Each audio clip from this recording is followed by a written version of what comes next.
जनता दल एवं छात्र जनता दल अत्यंत खुशीर दिन दलर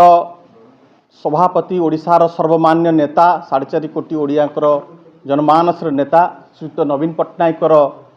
अनुमोदन क्रमे आज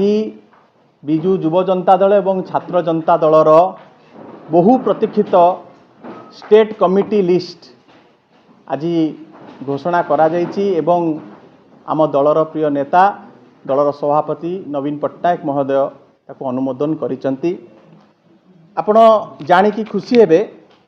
जे ये जो कमिटी हेछि ये अतीत रे केबे भी ए भलिया कमिटी हेइ नथिला। ये अत्यंत गोटे बैलेंस्ड एवं गोटे पावरफुल कमिटी घोषणा करा जायछि जो थरे प्रथम थर पाई आम प्रिय नेता बिजु युव जनता दल विषय में आपको टे जनवाक चाहूँगी जे 4टी कार्यकारी सभापति घोषणा करिसंती एवं 4 जन जाक विभिन्न दिगरु जड़े शुभेन्दु मंगराज जी अच्छा सी उत्तर ओडिशार राजेंद्र होता सी पश्चिम ओडिशार प्रशांत पंडा सी दक्षिण ओडिशार एवं शेख आमिर मोहम्मद जी जड़े माइनोरिटी ता सहित भुवनेश्वर को बिलोंग करती करा जायछि। ठीक सेपरी भाव में 2टी सेक्रेटरी जनरल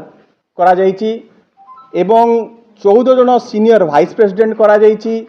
52 जन को वाइस प्रेसिडेंट करा जायछि एवं 85 जन को जनरल सेक्रेटरी करा जायछि। एवं आपण माने जानी कि खुशी हेबे जे ये जो तालिकाटी घोषणा हेछि ओडिशार 30टी जिला को प्रतिनिधित्व करुथुबा युवक माने ए कमिटी रे अछंती। 30टा जाक जिलार आपण सबु युवक मानकु आपण पाई परिबे। 2 दिन तले आम प्रिय नेता प्रतिष्ठा दिवस दिन दृढ़ोक्ति प्रकाश करथिले एवं गोटे आह्वान देइथिले जे युवक माने होउचंती ए देशर भविष्यत ए राज्यर भविष्यत एवं ओडिशा विकास रो सारथी युवक माने हेबे। युवक मानकु सशक्त हबाको पड़िबो बोली कि जो कथा कहि कि जाइथिले ताहा आजी से कार्य करिसंती एवं गोटे बहुत ही स्ट्रांग कमिटी करा जायछि एवं आपण जानिचंती जो भली भाबरे ओडिशा आज एक घड़ीसंधि मुहूर्त देकी गति करुछि एवं ओडिशा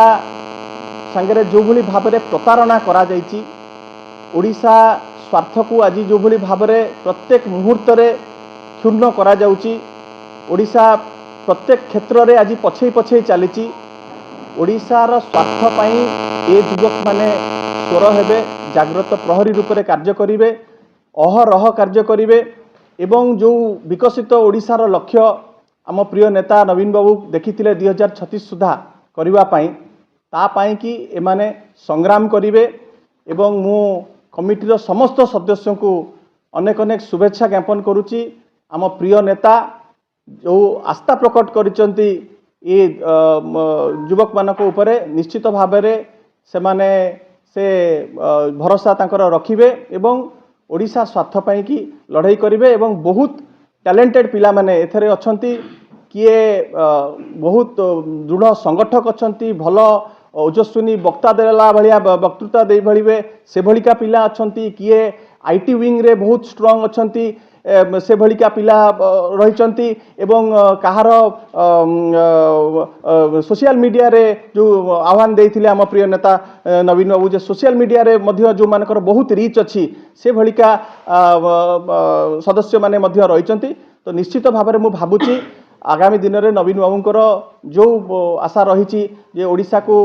एक नंबर राज्य में गढ़ी तोलिया पाई कि जो स्वप्न रही निश्चित भाव में से कार्य माने समस्त निजुक से कार्य संपादन करेंगे बोली मोर लक्ष्य रही।